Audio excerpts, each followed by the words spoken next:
It's time for the Phil Ferguson Show.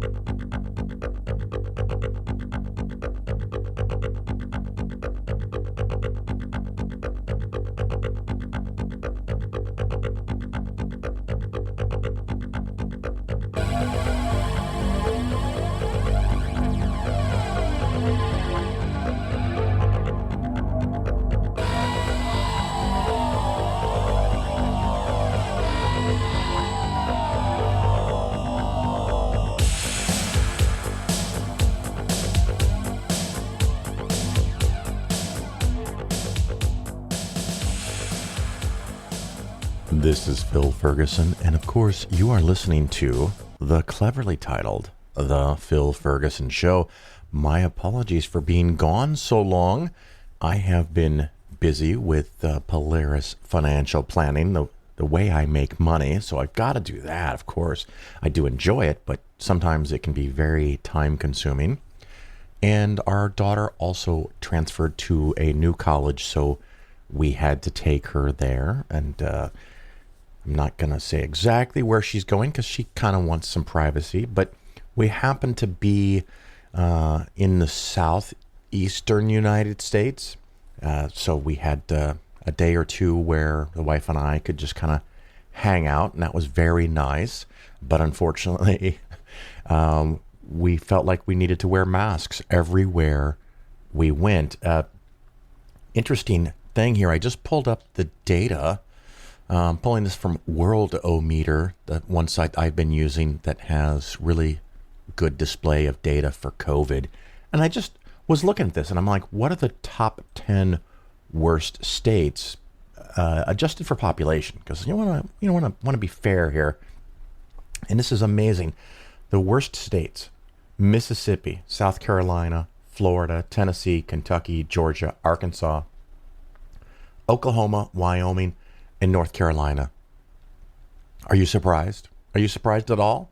I mean, this is not where COVID started. It started in the big blue states that had very large cities because people there travel more perhaps and or go internationally.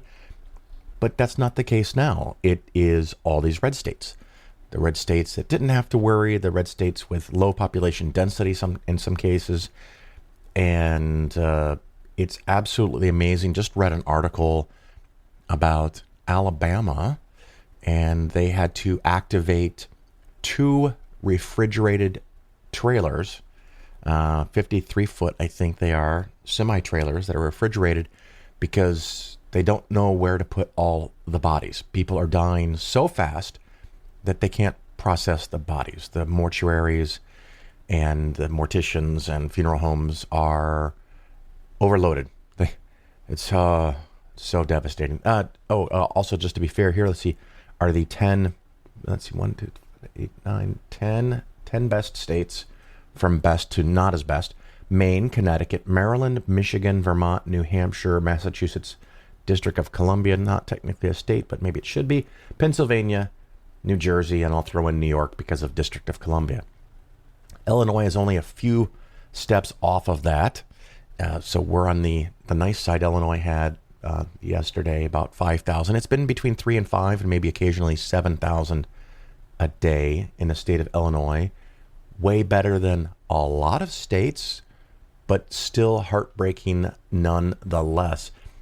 Florida has the biggest numbers, the biggest raw count, a large population, but they had been around 25 to 30,000 cases a day. And I'm going to compare that because of the historicalness of Italy kind of getting things first, at least in the first round a year and a half ago. Italy now has 3 to 5 to 6,000 cases a day. Florida has 25 to 30,000 cases per day. So Florida has 4 to 6 times more cases per day, and they have 1/3 of the population of Italy. So that's going to mean that 12 to 18 times the infection rate, the known infection rate. So that's pretty sucky Florida, 12 to 18 times worse, twice the 12 to 18 times the number of infections. I can't speak today in Florida versus other places. So that's some of the stuff that's going on. Oh, just as a fun side note, I do Italian meetup groups where people can get together and practice Italian. Great fun. We did not do that for almost a year and a half, and we started meeting again. And after our last meeting, I don't know, 7 or 8 days afterwards, one of the people that was there at the group where we did not have masks on because we got a little overconfident, apparently, even in Illinois. I was informed that someone tested positive. They told me. I didn't find out through rumors or anything. They told me. So they did the right thing. They told me that they had tested positive about a week after the meeting, and they didn't know if they had COVID before the meeting, if they caught it at the meeting, or if they caught it after the meeting. So I had to share the information that I knew to everyone that was at that meeting, asking them perhaps to go get tested. If they hadn't already, it might be a really good time to get a vaccination. So it's still out there. It's still around. Don't let your guard down too much. And hopefully, maybe you're handling it better than I am, because sometimes I just get so fucking pissed. I don't know, for a year and a half, I feel like I did my share, and I have the luxury where I can stay locked up at home, and there are a lot of people who can't do that, who have retail jobs or jobs where they have to be out and among people or in hospitals. So I did what I can to try to not create a vector for the virus, and I actually just got another test result back because we did travel for a couple of days, and I did test negative. Another fun thing, if you want to try this, there's been talk about a booster shot or a third shot if you had the, what is it, Pfizer or Moderna? Because I always want to say Modena. It's a city in Italy. Moderna shot. It was 2 shots, and then 2 weeks after that, you're fully vaccinated. They've been talking about getting a third shot. I actually went to CVS.com and signed up for what I thought was a third shot. And they even asked questions, like 20 questions, including if I was immunocompromised. And I don't believe that I am. And so I answered every question they asked me truthfully and honestly to the best of my ability. I showed up at CVS. I additionally told the pharmacist that I was there for a tertiary shot, which they were very, almost like giddy that someone used a fancy word. They were very happy to hear that, and said that the system wasn't yet set up to check people in for a third shot. So the system assumed that I was seeking my second shot. And I said, I want to be perfectly clear that, if you have supply limitations or someone else needs one, I'm not here for my second shot. I'm here for my third shot. And the pharmacist said, we have excess that we aren't using. People aren't coming in to get vaccinations. You have a scheduled appointment. If you still want the shot today, I'll give you the shot today. So I was perfectly clear, and I got my third shot. So if that's something that interests you, at least that's a possible way that you could get the third shot. The recommendation is 8 months after you're fully vaccinated, but that may change to 6 months after you're fully vaccinated. Mine, in this case, was about 5 months after I was fully vaccinated, but it seemed convenient and I signed up and the system didn't stop me. So maybe you could try that if you're interested in a tertiary vaccination shot, assuming you had one of the ones that had 2 shots to start with. So that's some fun news with COVID. Of course, maybe by the time you're listening to this, we're already done, but getting out of Afghanistan, absolute clusterfuck. Clearly, the Biden administration has to take some of the blame for doing that so poorly, and I'm not very happy about it. But we also have to recognize, and this is something that the few conservative friends that I have don't seem to understand, that Trump actually made a peace treaty with the Taliban last year in 2020, a year and a half ago. he actually pulled out something like 75% to 80% of all the troops were out of Afghanistan even before Biden took over. The Taliban was already moving forward and recovering land before Biden became president. Trump and his administration actually insisted that Afghanistan release one of, if not one of the, not the most important leader as far as a military campaign from a Pakistani prison. They had caught the guy, and Trump insisted that he be let out so he could be involved in the negotiations of the peace treaty. Pakistan relented and let him out, and so the Taliban got back one of, if not their best military and religious and political leaders. So a lot of this was set in motion. Clearly Biden, clearly the Biden administration, clearly the military did not have the correct plan in place, did not have a robust enough plan in place, but they also had to deal with some really shitty cards that they're dealt with. And I do hope everybody that's an American, that's in the military, can get out. We had an explosion the other day that killed way too many people. And it's heartbreaking. It's absolutely heartbreaking. But if you're there, get the fuck out. If you can, find a way. I don't know. I don't expect that I'm going to be vacationing in Afghanistan. I wouldn't want to be there. Anyway, today's show, back to the more peppy, fun stuff. Later on, I'm going to have an interview with Thomas Westbrook. His YouTube channel is quite well known, and on there it is called Holy Koolaid. He actually had a new episode about the historicity. Wow, it's that early. Maybe I should just pause and go get some caffeine. But he's going to talk about the evidence for, or the lack of evidence for, an actual Jesus Christ. And he's also done other videos. Of course, he does many, many videos, has been doing YouTube videos for a long time. Great channel. Go check it out. Holy Koolaid. And of course, that's Thomas Westbrook's channel on YouTube. Go check that out. Our Investing Skeptically segment that will come up right after the break is a little bit longer than I intended, but you know, I do that sometimes. It is all about how to take money out of your portfolio. It is something that has come up multiple times recently. I looked through my notes, and I don't think I've talked about it very, very recently, but maybe a couple of months ago. So I figured it wouldn't hurt to go over it again. I go over whether you should take 4, 5, or 6%, maybe more. And most of that's age dependent, life expectancy dependent, and how one takes out the money. And I've talked about this before, so longtime listeners, hopefully it's just a refresher. You will not be able to use the Polaris plan and create 5% in dividends and then just take out the dividends. You will have to sell some of the principal, as people like to call it.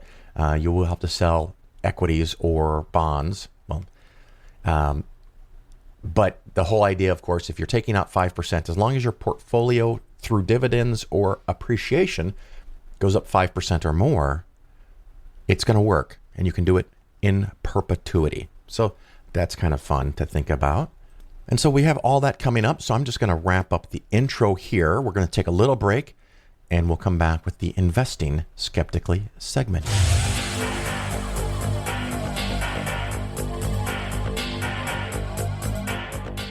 You're listening to The Phil Ferguson Show. The Phil Ferguson Show is for educational purposes only. Nothing said on the show should be interpreted as personalized investment advice. Your investment should be based on your situation, and you should consult with your financial advisor before taking any action. The show may contain ads. These ads are placed into the show by the hosting company after I finish recording and editing. I have little control over the content of the ads, and you should not assume that I support their products or claims. If you choose to support the show via the new Patreon page, that support does not create an advisor-client relationship. This Investing Skeptically segment is about taking money out of your account. So hopefully in retirement, of course, if you have some kind of financial crisis, that's might be appropriate too.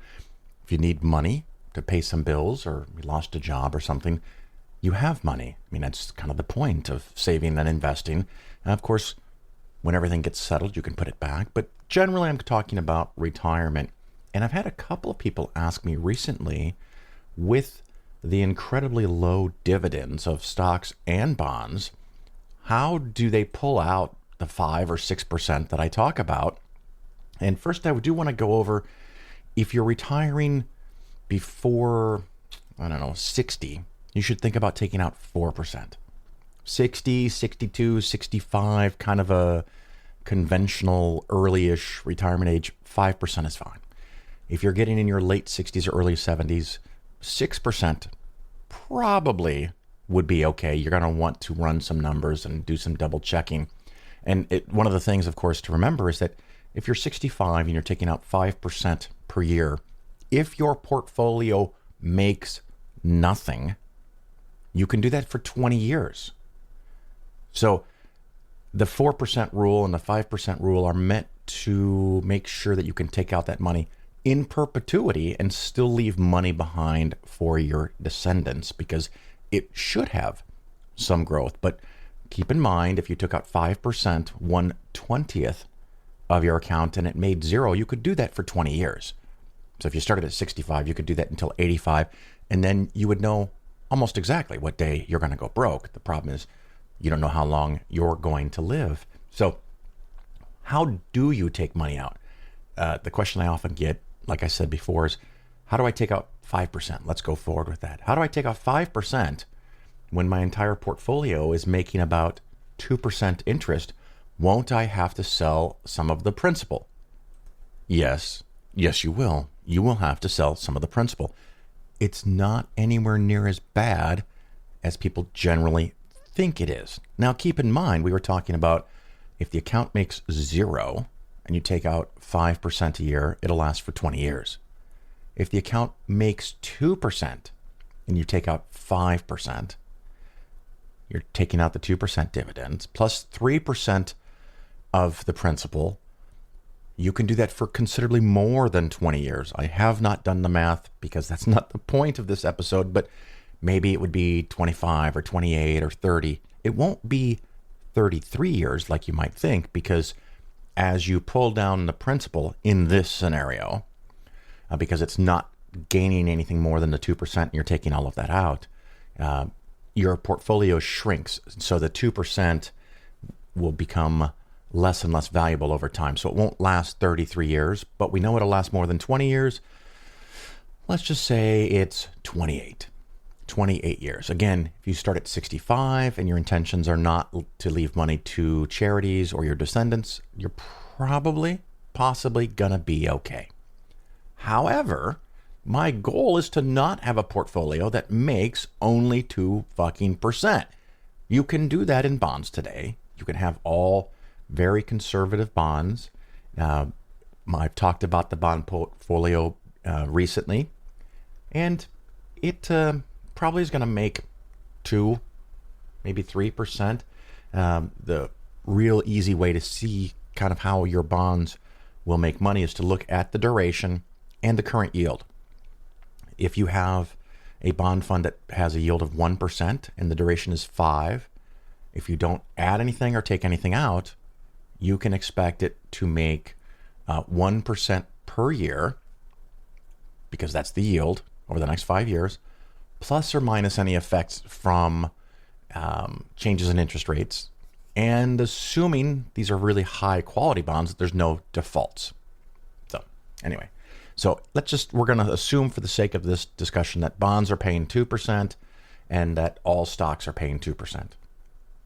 So if you want to take out 5%, you're going to have to sell something. That's exactly right.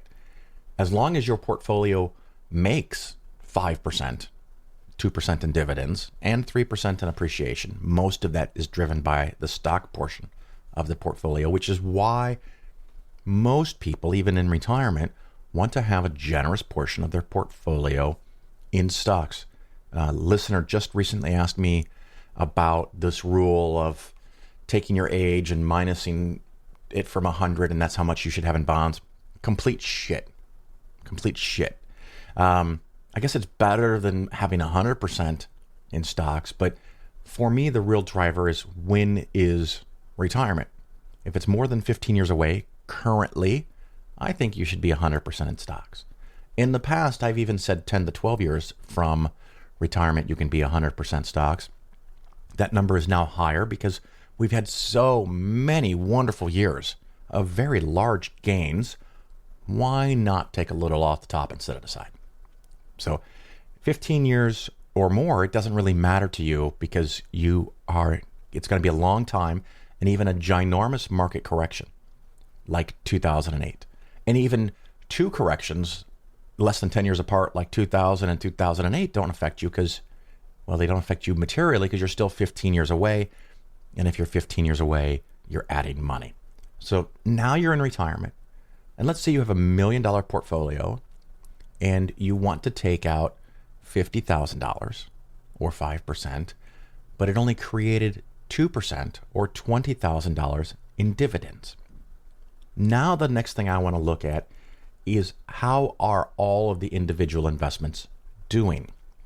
And for this to work, you need to have two things in place. You need to have a plan in place, something written down. You can make a big, fancy, schmancy, complicated ass spreadsheet like I have over the years, or it could be a sheet of paper. It doesn't have to be wildly elaborate. It could be that you decided, Phil, for the extra gains I could theoretically make using a fancy system like yours and complicated and rebalancing, it's just not worth it to me. I just want the three-legged stool. I don't recommend this, but you could choose that. The three-legged stool, by the way, is U.S. Total bond market, U.S. total stock market, international total stock market. But I like it to be more nuanced because of some of the reasons, some of the things I'm going to go over here in the next couple of minutes. So you see the effects of your portfolio and you have your plan and you know in your plan what percentage you want in each category.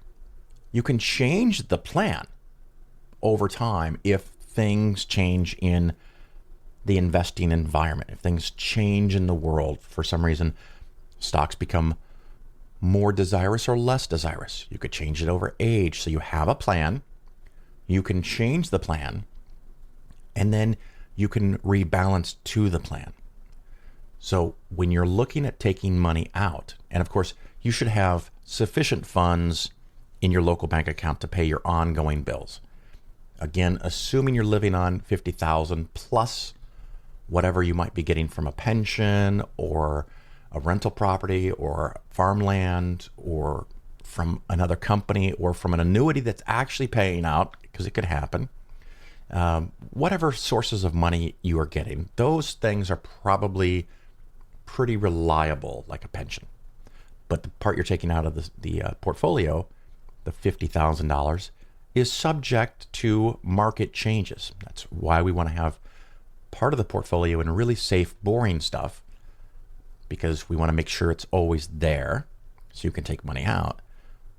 But because we already talked about, if the dividends are only 2% and you're taking out 5%, you have to have a big enough part of your portfolio growing more than 3 or 5 or 6% to make sure you can always do it in the long run.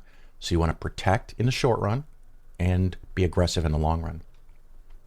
So right now, if someone had $1 million and they have a sufficient funds in their bank, but it's getting kind of low, the next thing we have in the portfolio, part of the cushion could be, and usually is, in cash. It's a small percentage, but let's say it's 2% of your portfolio.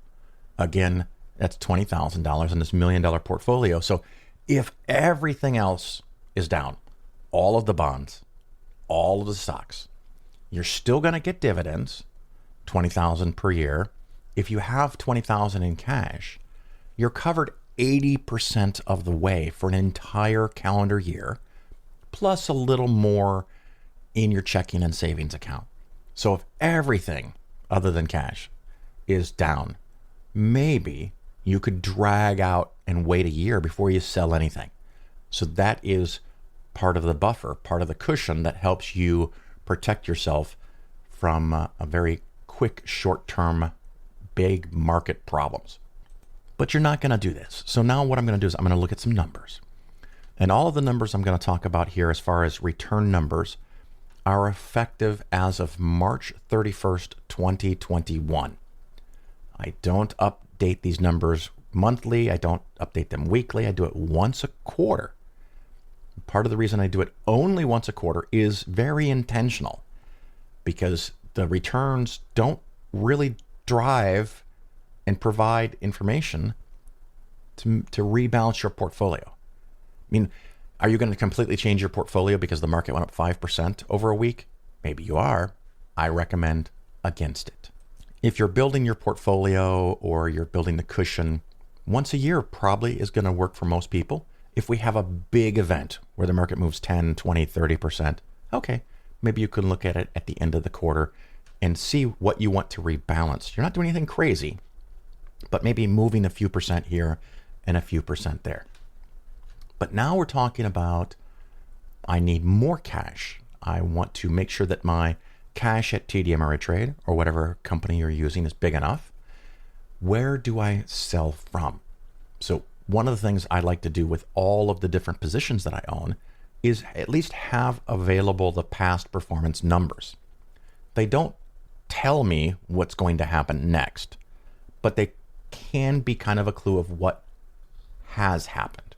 So if I look at the bonds, the bonds over the last year, 1 to 3 to 5% for most conservative bonds. The long-term government bond is down 16%. So if you happen to have that, this may not be the time to sell it.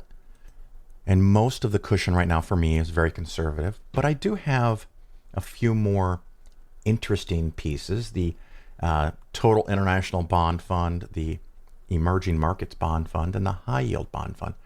Well, look at this. The High Yield Bond Fund has made 18% in the last 12 months, again, ending March 31st. So if you wanted to pull from bonds, that might be the place to go. Pull it out from the High Yield Junk Bond Fund. And the reason is that it's grown and maybe it's out of alignment with your plan. There's no way for you to know if it's in or out of alignment if you don't have a plan. That's why you have to have the plan. So that's an interesting thing. We're going to look at that and we're going to come back to it. But if we look at the 1-year returns for the U.S. domestic stock market, a large cap growth is up 65% and small cap value is up 90%. Now, keep in mind, and I have this conversation and it's one of those warning things, this is from March 31st of 2020 to March 31st of 2021. March 31st of 2020 is right after the market had fallen about 25, 30, 35, maybe some specific parts as much as 40%. And if a portfolio loses 40%, example, 100,000 to 60,000, it lost 40%. If it goes from 60,000 back to 100,000, if you look over the longer time period, you could say zero return. But if you look over the shorter time period, going from 60,000 to 100,000 is 36, 40%? No, what is that number? Lost my mathematical mind there for a second. It would be about 66% gain, which is absolutely phenomenal in the 3, 6, or 9 month period to get back to parity, but you're only back to parity. So this is one of the reasons I talk about it's very important that you pay attention to the time frame, the frequency or the length of time of what you're looking at, because changing in this case just a couple of weeks or even a month or two, the results can be very, very different. So you could look and say, wow, I just made 66%, 67%. Or if you have the starting date back a couple weeks earlier, you could say, I've made nothing. And both numbers would be true. So be careful looking at short-term numbers. And for me, even short-term numbers might be last 1 year performance. It's interesting to have and interesting to look at, but do you react to that? So if we look at 5-year numbers for the U.S. stock market, the long-term value is 12.4%. The mid-cap value is 11.6%. Still very nice compared to historical norms. Not crazy or anything. But the large cap growth is 20.6%. almost double the long-term norm. Now that looks like an exciting place for me to possibly take money out. How does it look in relationship to your plan? If you have it planned as 20% of your US stock portfolio and it's now 28%, okay, well now you have two different things saying this part has gotten too big. So you might want to take money out of there. And of course, if your portfolio is $1 million and a good half of it is in the US stock market, maybe 20% or 25% of your total portfolio is in international, then the rest in bonds, that half, of course, 20% of that 500,000 is 100,000, and it's gone up 20% per year. And you can take 10, 15, 20,000 out of there. And you can also look at other places. Maybe you don't have all the segments that I have, and you just have an extended market fund, which is up 18% per year for the last 5 years. Or maybe you go look at international. The International Growth Fund is up 22% per year for the last 5 years. It is absolutely amazing after years and years and years and years and years of international stocks making way less than US domestic stocks. We ended up somehow with a time period here where international stocks, looking back 5 years now, actually look like they did a nice thing in large cap growth. Not so much the other categories, but that's why you have these different investments. So that might be a place where you want to go take your money. So while you're digging around inside of your portfolio, you know that you have the dividends coming in of about 20,000, and you've got to figure out what to sell, what 30,000 to sell. And again, you don't have to do it all at one point for the entire year. If you need 50,000 out for the year, you could know that, okay, I'm going to get 20 from dividends. I need 30 more. Right now, I'm going to take out 15,000 and put it in cash. And maybe in 3 or 4 or 6 months, I'll look at it again, depending on your cash flow and your needs. But you might go in on a day where the market's up 5 or 10% for the week. Well, that might be a really good time to skim a little bit off the top. It might be that the market's down 10% over the last week, and you say, I'm going to wait a few more weeks. You can fudge it a little bit, but ideally what you should have is something on your calendar. And on this date, you're going to go in because you want to take away the emotion. Because if you've been a lifelong investor and you've made 300, 400, 500, 800% on your portfolio, does it really matter 2 or 3% when you're taking money out? It did its job. Enjoy it. And the more analytical you can be about it, I think the better off you're going to be. And that's one of the big advantages that I have when I look at someone's portfolio. It's not my money. I don't really care. I mean, I do a little bit because I want everyone to do well, but I don't care like I might be tempted to care about my money. I'm looking at your money, and you need to try to get yourself into that mindset. And that is with a plan. So you have a plan of how much is in the cushion, how much is in each position in the cushion, how much is in stock, how much is in domestic versus international. In the domestic and international, what is the allocation within each one of those segments? And where are you in relationship to your plan? So it just becomes a systemic thing. And what it will do generally over time is you have rebalancing that will take money from the biggest winners and put it on the things that are lagging or might be the biggest losers, depending on what the market has done. And you also have the ability to either add money if you're still saving for retirement, or removing. So when you're adding, you want to add to the things that are falling behind. When you're removing, you want to take from the things that have won the most. This creates a systemic approach to selling high and buying low. Everyone knows that is what you are supposed to do, but how in the fuck do you actually do it? This is one way. Of course, there's other ways to do investing, but you're listening to my show. This is my way. Selling from the winners is a great place to go.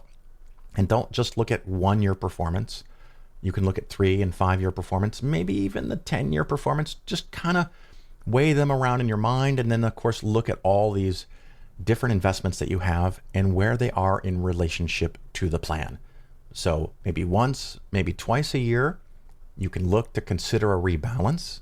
You can look to consider how much you want to take out so that you refill the cash position to make sure you have cash flow to pay your ongoing bills. That's the whole point of this. So even if you have what I consider a very conservative portfolio, half stocks and half bonds, if the bonds are making 2% and the stocks are making 10%, your average return is going to be something around 6%.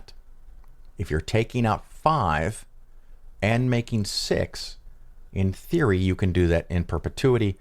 Where it can become a problem is that if you're all in stocks, as an example, and they fall 20, 30, 40%, and then you're forced to sell something that's down 40%, suddenly taking out 6% or 5% even could be a really serious problem for you. That's why you need the cushion.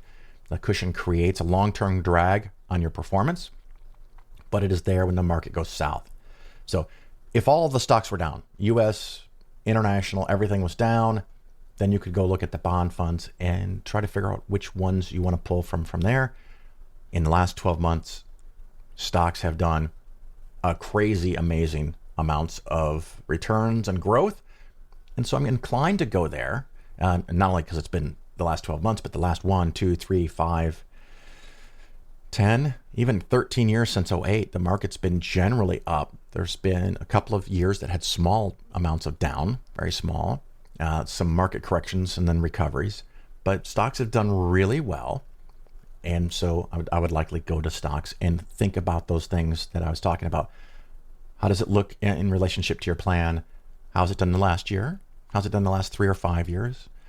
And make your adjustments, rebalance if you want to. And then the other thing that you can do is from a fundamental position, I guess, I don't know what to call it. You can change your plan. Now, this is something I do from time to time, but it's not by a whole lot. Over the last couple of years, I've moved from half growth and half value. But now, by moving a couple percent per year for the last several years, I am 60% value and 40% growth. Do I want to change the plan? And if so, why? It might be a time for you to do that. I'm not making any changes at this time, but you might have a different position and want to change it. And so you can do what I would call overbalancing. For me, I put more money in the things that are underperforming and less money in total over time. So I have that, what I call overbalancing. So you have rebalancing, overbalancing, whatever. And this is going on way longer than I thought. Hopefully it's not too repetitive and it sinks in and helps you understand that even if your entire portfolio only has 2% of dividends, how in the hell can you take out 5%? Well, the trick is you're going to have to sell something. And you want to make sure if you're selling things, if you're selling principal, you want to make sure that your principal is also at least part of it appreciating in value and going up over time. And that's what stocks do. Bonds generally don't do that. That's why you have those stock positions. Anyway, some thoughts and discussions on how to take money out of your portfolio, primarily in retirement, how it's done, and my thoughts on that. I hope that helped.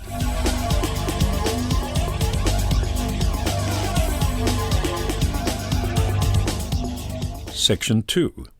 Is the Old Testament inspired?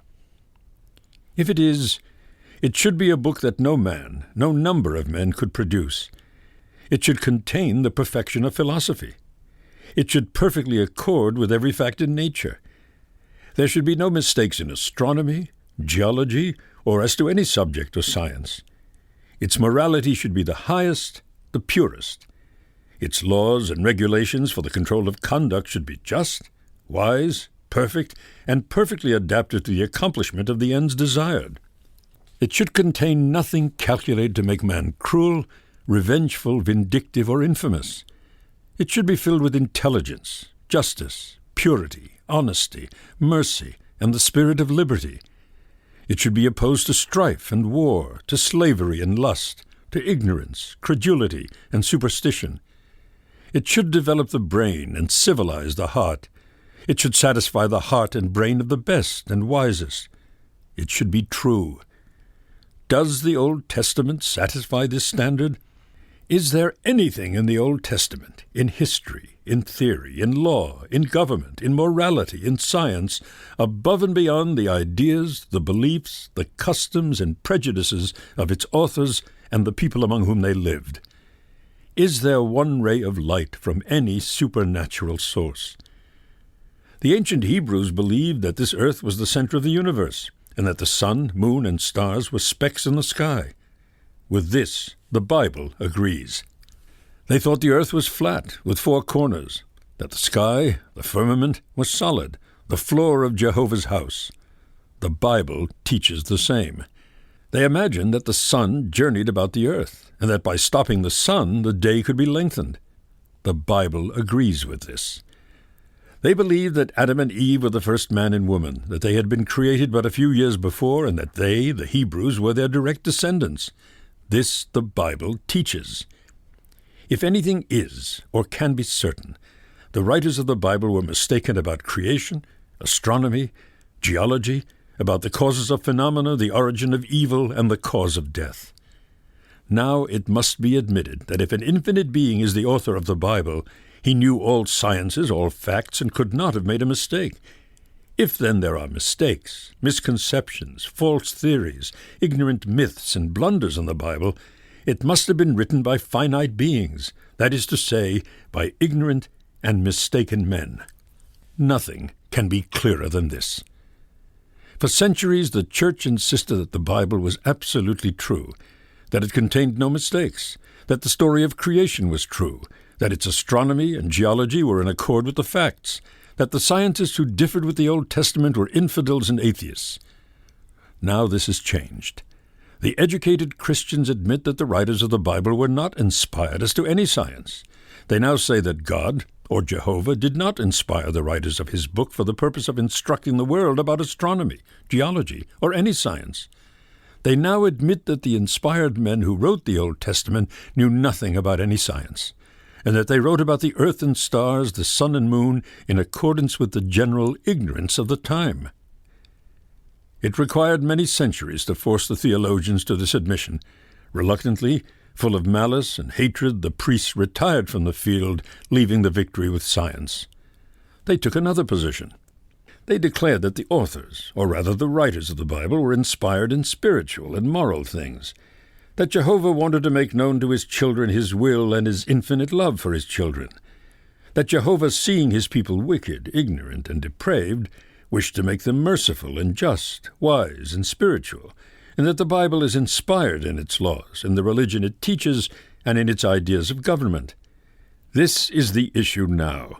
Is the Bible any nearer right in its ideas of justice, of mercy, of morality, or of religion than in its conception of the sciences? Is it moral? It upholds slavery. It sanctions polygamy. Could a devil have done worse? Is it merciful? In war it raised the black flag. It commanded the destruction, the massacre of all, of the old, infirm, and helpless, of wives and babes. Were its laws inspired? Hundreds of offenses were punished with death. To pick up sticks on Sunday, to murder your father on Monday were equal crimes. There is in the literature of the world no bloodier code. The law of revenge, of retaliation, was the law of Jehovah. An eye for an eye, a tooth for a tooth, a limb for a limb. This is savagery, not philosophy. Is it just and reasonable? The Bible is opposed to religious toleration, to religious liberty. Whoever differed with the majority was stoned to death. Investigation was a crime.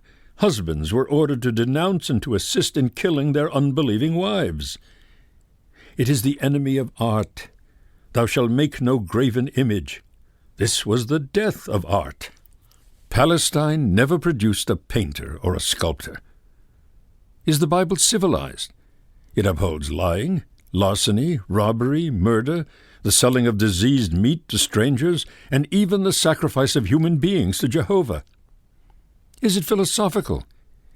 It teaches that the sins of a people can be transferred to an animal, to a goat. It makes maternity an offense for which a sin offering had to be made. It was wicked to give birth to a boy, and twice as wicked to give birth to a girl. To make hair oil like that used by the priests was an offense punishable with death. The blood of a bird killed over running water was regarded as medicine. Would a civilized god daub his altars with the blood of oxen, lambs, and doves? Would he make all his priests butchers? Would he delight in the smell of burning flesh?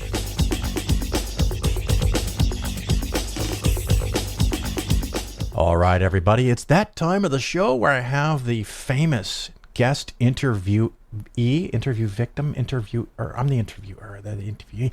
And today with me is Thomas Westbrook, and he has a YouTube channel, very, very high numbers of watches, Thomas. I'm very impressed, called Holy Koolaid. How are you today, sir?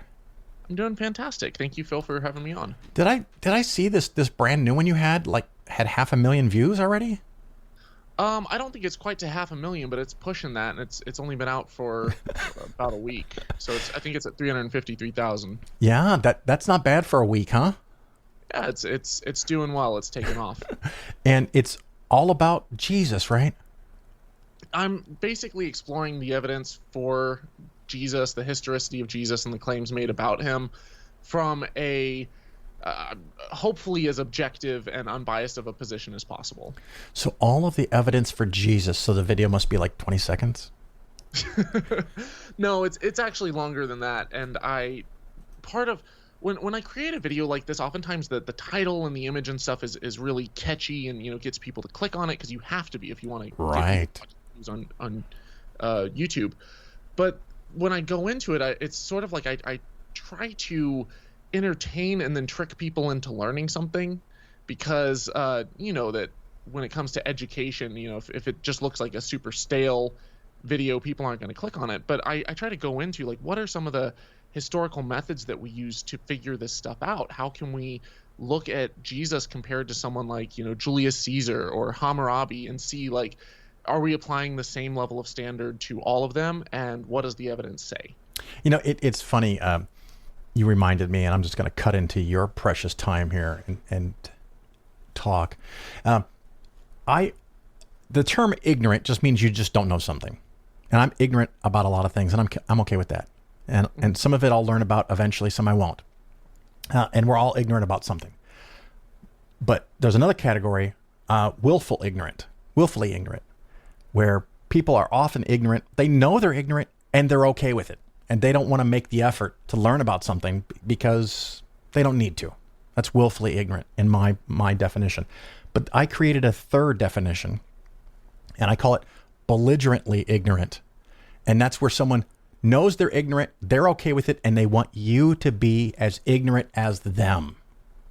And they're jerks about it. What do you think? Well, I think when it comes to willful ignorance, I don't necessarily have an issue with willful ignorance about everything. So, for example, I am willfully ignorant about botany. I know next to nothing about gardening and trees and having a garden that grows well and stuff. And I'm kind of okay with it. I love nature, I love trees and stuff, but I just don't have time to learn everything, and it's low on my priorities list.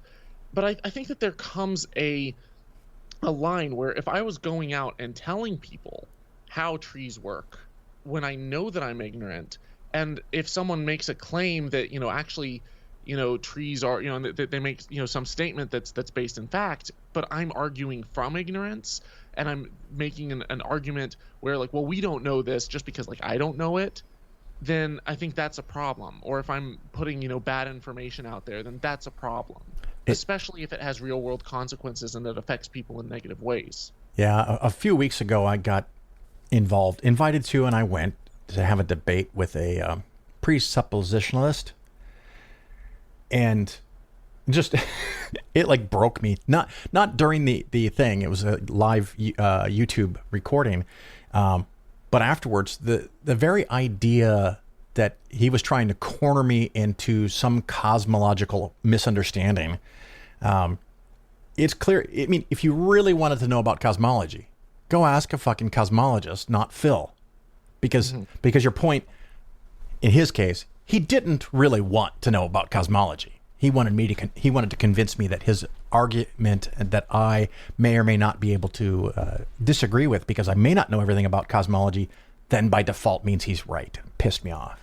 And it's such a dishonest and sloppy way of having a conversation. It's like they start with a script, and if you ever respond in a way that makes them go off script, then they're like a broken record, and they move back and try to get you back into their script. Well, and it's frustrating because you want to have an honest conversation. You want to be able to actually find out where the evidence leads.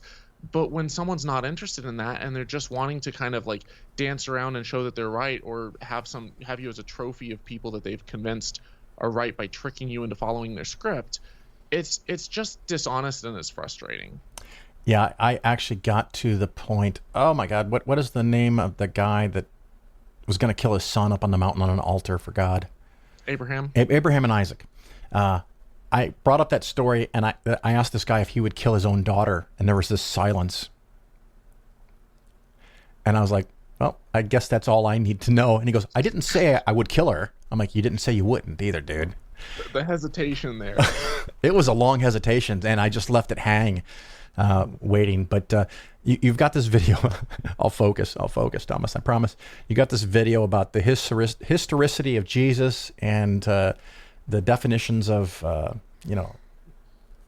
don't know, the different reliability of evidence and data. And where did you kind of come down on it? Did he exist? Is he totally fake? Is he an alien? Yeah, so I mean, I want to preface this by saying, like, I'm not a historian. I'm not a New Testament scholar. I don't have a PhD in any of these fields. But like with most of my videos, what I'll typically do is I'll start off and I'll look at what is the overwhelming academic consensus on a particular topic and why. And if there are, you'll typically have with any idea, whether it's science, history, you name it, you'll have a majority opinion, a minority opinion, and then you'll have these random fringe scholars that are holding to an idea that no one else takes seriously. And in the case of Jesus, most scholars who are, New Testament scholars, they're studying the topic because they have some sort of religious investment in it. That's why they're interested in this particular, religious background, and they're looking into the history of it. But you also have secular scholars as well, and so I try to look at both. I give a little bit more weight to the secular scholars because they're a little bit less biased in terms of religious presuppositions about the text and the historical narrative.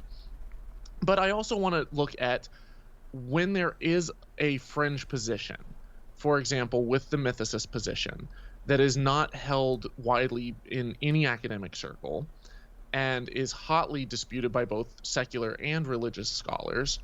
Why are they making these claims? And is there any merit to them? And are we looking at just one claim or two? In this case, we're looking at more than one claim. It's not just did Jesus exist, but it's if Jesus existed, then are the things that are said about him true? And I think those are two very different things. There's two different Jesuses. There's a figure who was probably a larger than life kind of cult-like figure who had a following, he had some disciples, and he was killed. And that's not a super unusual claim for someone to exist, for there to be cult leaders. Like, we see this type of thing all the time. So that would have a much lower burden of proof. To prove something like that, the standard of evidence is much lower than someone who is, feeding 5,000 people with a couple of, loaves of bread and a few fish, raising people from the dead, raising himself from the dead, someone who's born of a virgin, conceived through the power of the Holy Spirit. Like, these are claims that you would require, or you should require, a significant amount more evidence for something like that. And we have claims like this for other historical figures. Like, there's claims about Julius Caesar becoming a god and ascending into heaven. There's claims about there's a guy named Tony the Circle Drawer who drew that it was wintertime in Israel and they weren't getting enough rain, and so he drew a circle in the sand and told Jesus he wouldn't move from the circle until the rain came down. And sure enough, it started pouring, but it wasn't enough to his liking, and so he said, I'm not leaving until it rains harder. And then it rained harder, and then he asked God to stop, and it stopped. And so there are other supernatural stories about people that we can look skeptically at the stories, but still believe that Julius Caesar existed, or that someone like Alexander the Great existed, even without believing miracles and legends that are necessarily attributed to them. Well, this whole circle guy thing, I think there's a way for him to make real money on that and help humanity. The Southwest United States right now is having a big drought. He could go there and I'm sure the sand over there works magically too. He could just draw a circle and stand in it and solve the problem. It's like the chick from Mean Girls who can tell if it's raining by squeezing her boobs. Oh my! Oh my! There was actually a I in a past video I talked about how with you know how some pastors will blame certain natural disasters on homosexuality and gay people, and they'll say there's this hurricane because of, you know, sin and because of the gay agenda and stuff. Right. And I've always seen that as a potential superpower. I'm like, man, if I could summon down hurricanes and stuff by, you know, fiddling around with, you know, butt stuff, then I mean, I'd happily change my orientation in order to have these massive weather superpowers. Like, lay it on me. Yeah. That's pretty good. I know we had earthquakes kind of got famous with Boobquake, I don't know, 10, 15 years ago. That was funny because women were showing cleavage. But yeah, it's funny in this video. Let's see, what is it? It's called "The Evidence for Jesus is Worse Than You Think." 353,000 views, 1 week it's been out. And there were ministers and biblical scholars going on and on and on about this New Testament, this original document that was found. And they've talked about it for like a decade. Well, so I want to make two distinctions. Yeah. One, there's within biblical scholarship, you have serious scholars and you have, you know, people who are just set out to prove their own agenda. Right. And you have fringe scholars.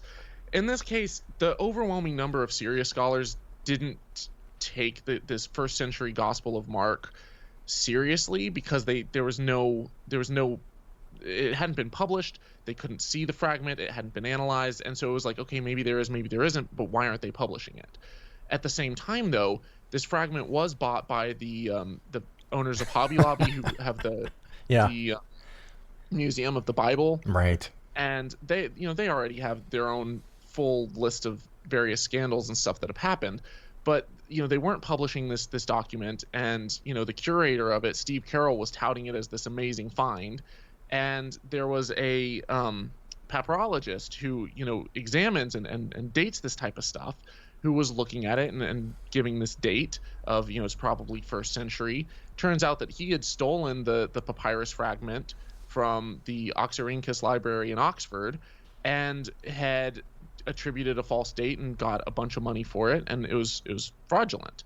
And I mean, it was an actual fragment of Mark, but it dated to like 3 centuries later, and it was this tiny fragment. It wasn't this, you know, large text, and it really had almost no effect whatsoever on, you know, the quality and caliber of evidence for the Gospels. Whereas if it had been an actual first century fragment, then that would have been the oldest text that has ever been discovered with biblical inscription, well, with New Testament inscriptions on it. Yeah, so that would have been a big deal. It's funny because it's kind of almost the way they were saying it. It's not all of Mark, right? It's not everything in Mark because it's a partial document. But, you know, I'm thinking, okay, if Mark, I don't even know, what would Mark be, 40 pages, 20 pages? And so you're thinking, okay, well, it's a partial manuscript, or it's several pages, or at least it's a page or two with writing on both sides. And how big did this end up being? Like, it was like the size of maybe a credit card. So like 2 inches by 3 inches or something like that.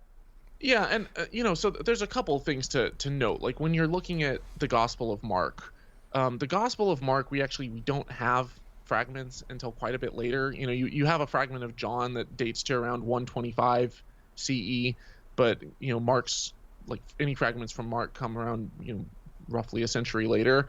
But the thing about this that would have been significant is not that the fragment itself has the entire gospel on it, but what it would tell us is that, hey, it was probably written earlier. You can see from that fragment, are there any major changes between that and later ones? Is it a verbatim copy of later versions that we have? And like, that's useful from a historical standpoint. That's useful in dating the text. You know, there's other things that they use to figure out when a piece of text was written. They'll, you know, go through and use different forms of textual analysis to see, like, you know, who are they mentioning? Are there any anachronisms? Is the writing style similar? You know, like there's to, what language are they writing in. Like, there's all sorts of different methods that they'll use. I'm not an expert in any of that, but most scholars will pinpoint the date of the Gospel of Mark being written to around 70 CE, but we don't have a fragment till later. So if we had a fragment showing that, hey, we're pretty close to the mark in terms of when it was dated, then like that would be useful. It wouldn't tell you that nothing had changed in the fragment. It wouldn't be the original, or they call them the autographs, but it would give you a little bit of information. Now, I still don't think that would have proved that everything in the Bible is true by any stretch of the imagination. Yeah. But the fact that this turned out to be a forgery and that they were grasping desperately at this, and even if they had it, it wouldn't have been, anything super world changing. I think that kind of speaks volumes for the caliber of evidence that they have, or the lack of quality that they have. It's an amazing thing to me to think, okay, so Mark is probably the first of the Gospels that are canonical. Mm-hmm. And that might be the year 70, assuming for laughs that Jesus was born in the year 0 and that he died around 30 or 33. You're talking about something that's written down 40 years later. So if I tried to write a story about something that I was there for, right? Now, I'm not even talking about talking to people that were there. If I was there 40 years ago and I tried to write about it, and I started quoting people that were involved with this incident from 40 years ago, boy, I tell you, I'm not that confident that I'm going to be very accurate. Mm-hmm. Well, let's say that someone comes to you and you speak Italian, but let's say that someone comes from Italy and they tell you this story in Italian, and then you 40 years after the fact, and then you write it down in English. That's more what we're looking at. Oh, so that's worse. And that's assuming that they were a first-hand witness that you're getting it from. Right. So, whoever wrote down the Gospel of Mark, it might have been a second-hand account, but it very possibly could have been, a third, fourth, fifth, sixth-hand account of stories bouncing around. Because, Mark wasn't a disciple of Jesus. None of the names that you have on the top of the Gospels, Matthew, Mark, Luke, John, those were added later. Like, the original text and stuff don't have anything like that. They don't have the verses. They don't have the section headings. They don't have the name on the Gospels. They were just anonymous written accounts. And they're not numbered. So, yeah, and so we come along after the fact and assume, like, oh, these were written by eyewitnesses, but there's no indication that that's the case. Jesus would have spoken Aramaic. These were written in Greek. The earliest one's written 40 years after the fact. John is believed to be written around 90 AD or CE, which, that's if Jesus died in around 30, from 30 to 90, that's a 60-year gap. So, right. whoever wrote it down, even if, they're like, hey, 60 years, you look at the average lifespans, probably it was, not even someone who was alive during the same generation as Jesus. Yeah, that's true, because life expectancy, I don't know the number, but 30 to 40 to 50 maybe. So 60, 70 years later, that's a tough. Let's assume that the legends about John are true, and that he, I believe John was exiled.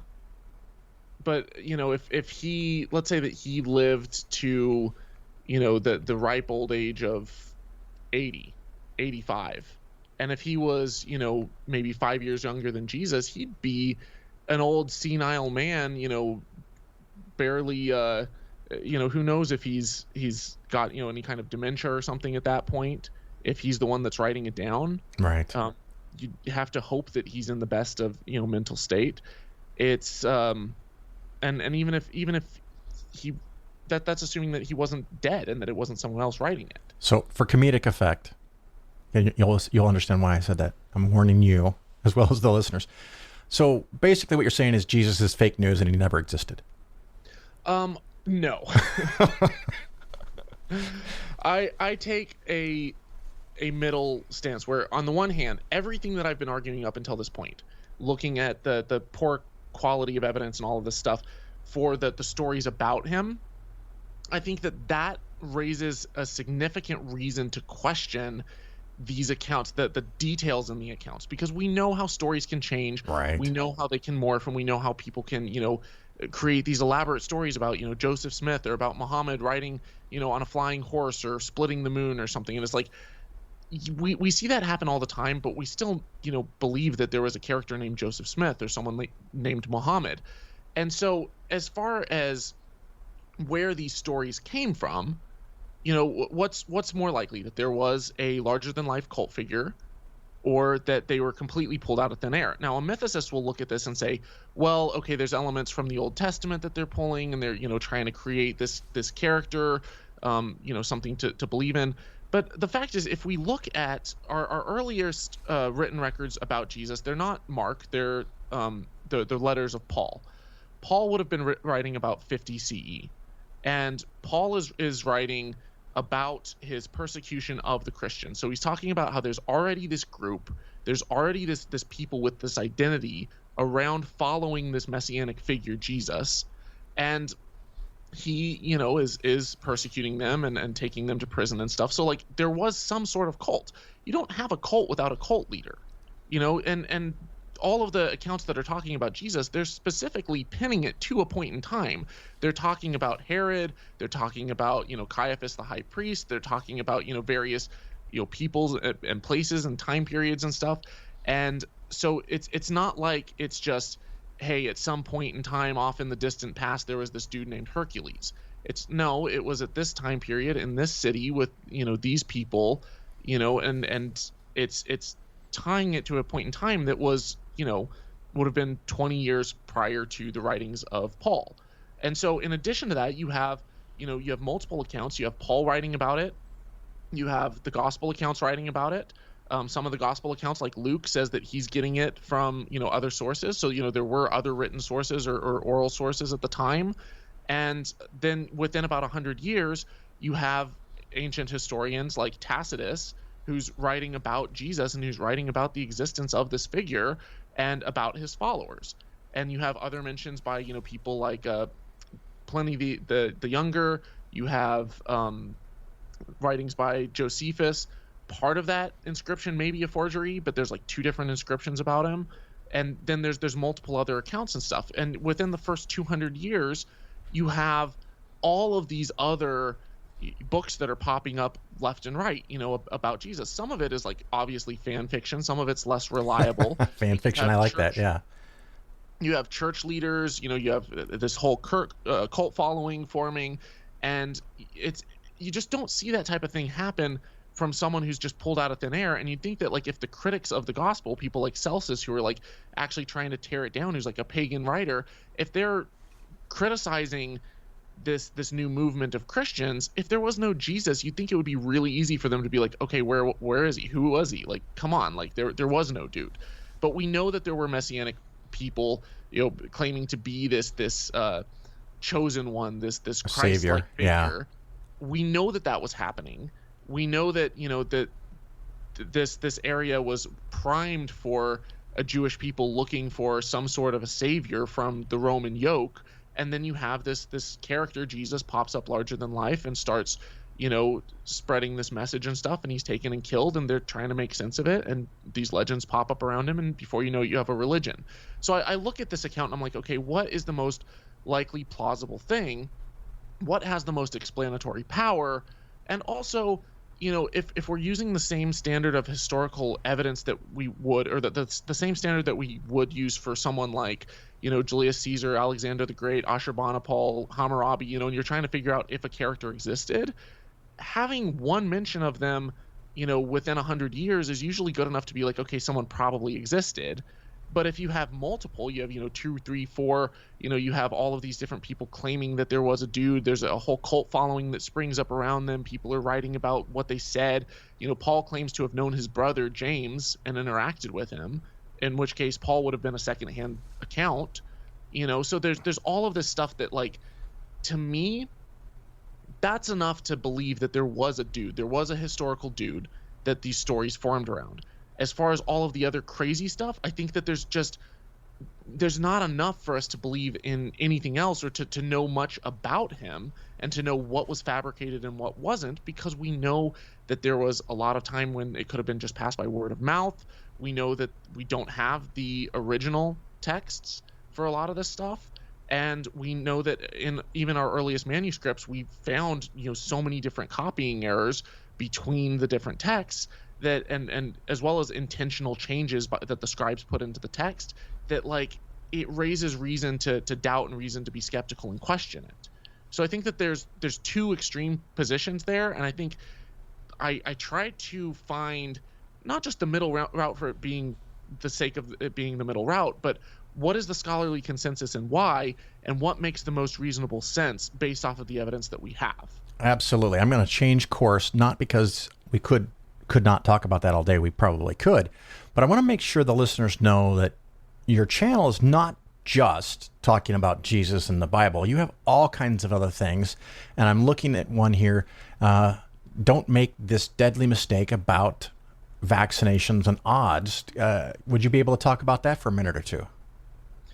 Yeah, basically with that video, one of the things that I've seen every time that I talk about the coronavirus vaccine is I'll have people say, oh, come on, it's there's like a 99% chance that if I get it, I'll be fine anyways, and I'm not going to die. And, with the COVID vaccine, it's only like 90% effective anyways at like prevention.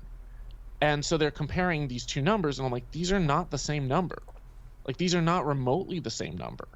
99% of the people who are dying of COVID are unvaccinated. Right. Like over 99%. And, and if you're looking at this and you're like, okay, there's a 1 in 100 chance I could die, or there's a 90% chance that I won't even really get sick from this. And then like, if I do get sick from it, then there's like a much, much, much, much, much lower chance that it'll be severe, and an even lower chance that I'm going to die. It's like no vaccine is 100% effective because everyone's bodies and immune systems are different, and, viruses mutate and there's different strains and stuff.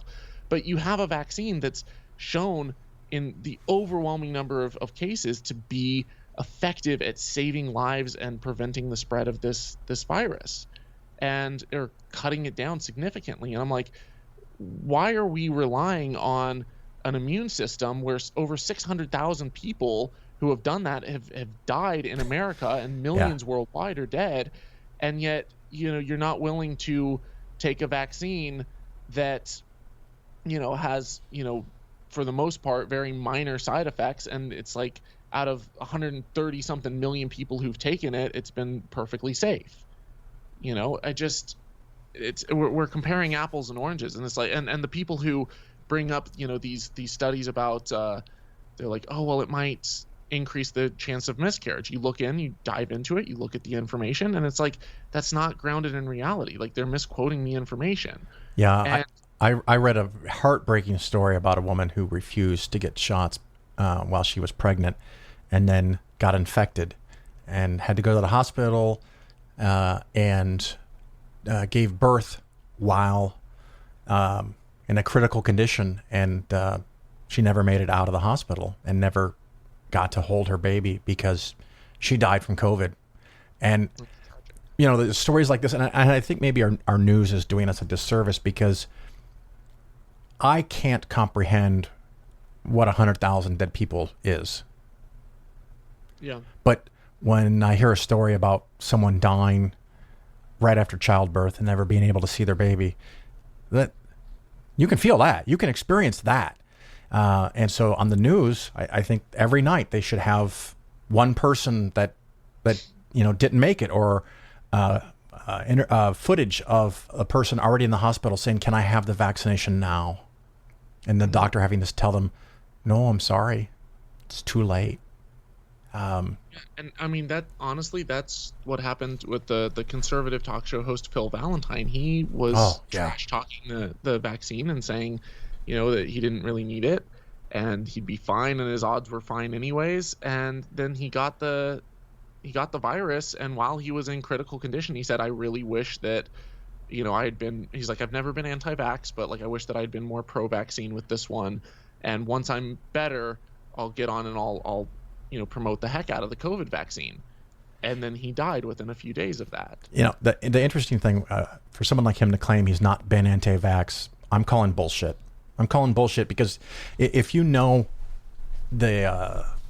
basic data is that 1 to 3% of people that get this are going to die, and you do anything other than go out and encourage every single person that is biologically, medically, psychologically, physically able to have it, then you are anti-vax, in my opinion. I maybe that's an extreme stance, but I've kind of gotten to the point. Thomas, I think do you it. would draw the line between, like, he's promoted other vaccines, so he's not anti-vax in general. Promoted yeah. MMR and stuff, and but is hesitant. They'll say they're vaccine hesitant with this one. I've gotten to the point where I'm getting a little pissed, and maybe I'm getting a little irrational, because I played nice. I stayed inside. I canceled my trips and vacations. I hardly go anywhere. I've done a few trips. I'm sure, I'm not perfect, but I've done a lot of things to curtail my movements, my activities, and I feel like I'm doing my part. And then there's all these people that are like, fuck it. And now a year and a half later, it's still not over. Yeah. And the frustrating thing with it is that the people who are completely disregarding all of the advice about, getting vaccinated and social distancing and wearing masks and washing your hands and all of that, they're like, see, look, it's not even working. And it's like, well, in the places where those things are being implemented, it is. And the data shows that it works. The problem is that it's people like that who don't do it, and who do it for like a couple weeks and then stop. And when everyone stops and they lift, the mask mandates and people stop vaccinating, and, or the rates aren't high enough, then you see these spikes and these surges again. And it's frustrating because it affects everyone. It affects us. Like, I have a conference coming up in November, the Faithless Forum Conference. Excellent. Thank you. Talk to us about that a little bit. We have had to postpone that conference 2 times. And it's basically, it's the first conference ever organized by atheist YouTubers. And we try to bring the community together. We try to give, tips and advice of how people can create content and how they can, reach people at scale, but also, set a positive example for how to engage online. Not to be, dramatic or toxic or awful, but to really create a positive environment and push back against the things that we agree are harmful. The religious dogma, the attempts to sever the separation between church and state and the political realm. We believe that everything that we choose politically, in terms of policy, should be based on science and not religious dogma. And so it's like we're trying to have this conference to bring people together and create this positive environment to push back against a lot of the harm and the pseudoscience and stuff. And we've had to postpone it twice because of COVID already. And, the third time, we're moving forward with it now that, the vaccine's been rolled out and everyone has access to it.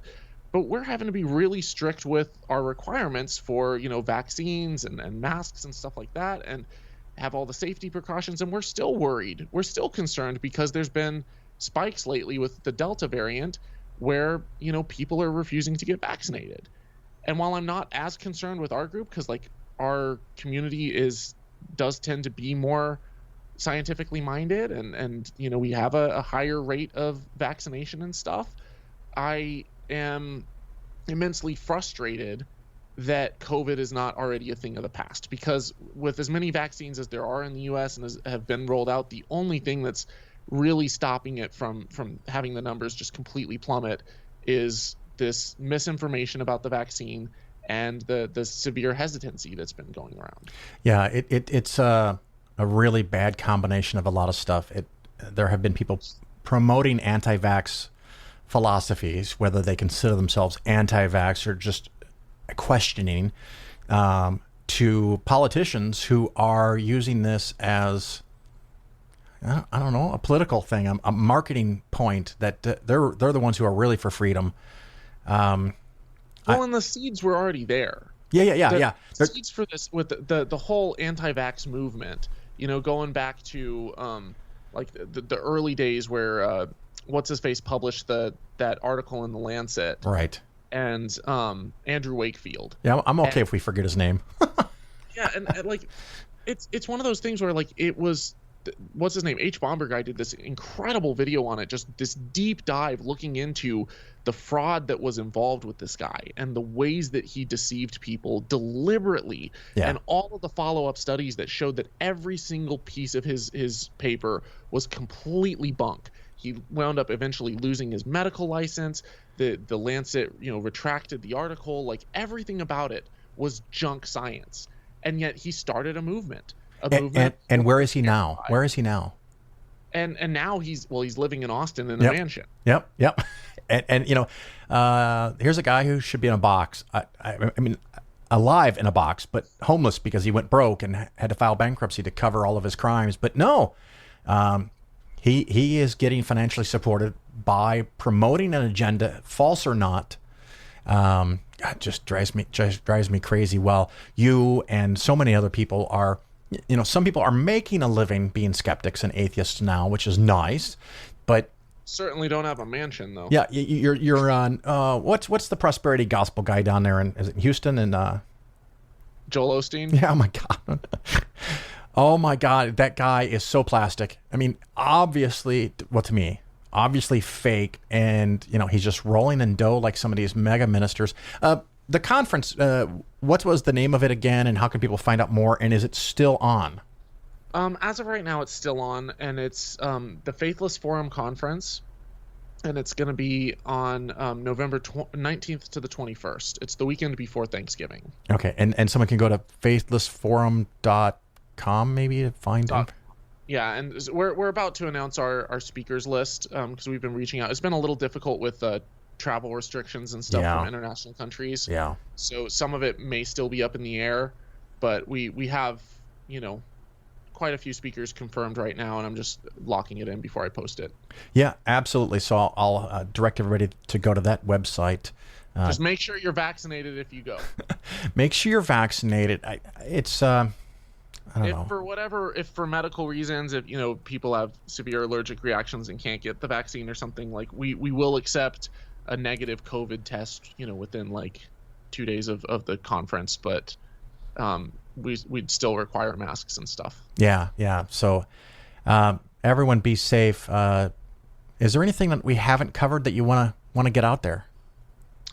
I don't think so. Just with anything, whether it's the vaccine or the historicity of Jesus, don't just go with the first article that you read on the internet. Like, actually try to look up what are the sources, what are they citing, are these reliable, are these experts, how long have they been in this field, do they know what they're talking about, do other experts disagree with them, and why, and what's the overwhelming consensus on that and why.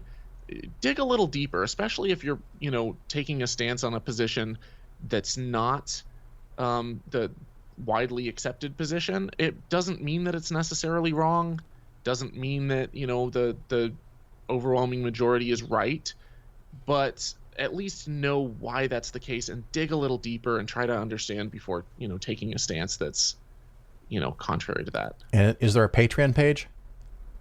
Holy Koolaid patreon.com/Holy Koolaid. Excellent. Thomas, thank you so much for spending time today. It's very important to share this message, and I hope you get a whole bunch of viewers and a whole bunch of donors, and you can keep doing the good work. Thank you very much for doing what you do. Appreciate you having me on.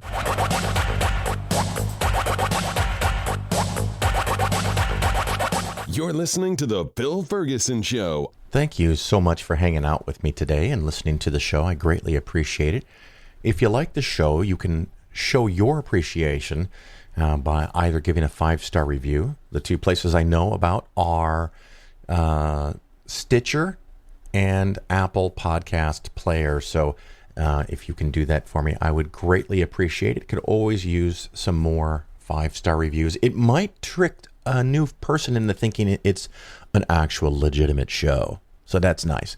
The other thing you can do, of course, is go to patreon.com/Phil and kick in a few bucks. The top tier I have there currently is $6.66. If you're really dedicated, you can do that one. And it's just a way to say, thank you, Phil. I appreciate the time and effort that you put into making this show.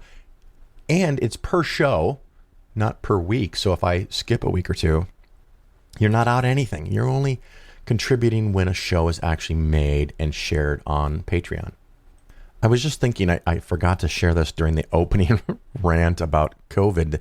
The new thing going around in the pro-Trump, crazy, cuckoo for Cocoa Puffs, Fox News kind of reality or anti-reality, people are taking ivermectin. Yeah, I think that's what it's called. It's actually a very potent anti-parasitic medicine that is generally meant for farm animals, like pigs and cows and horses.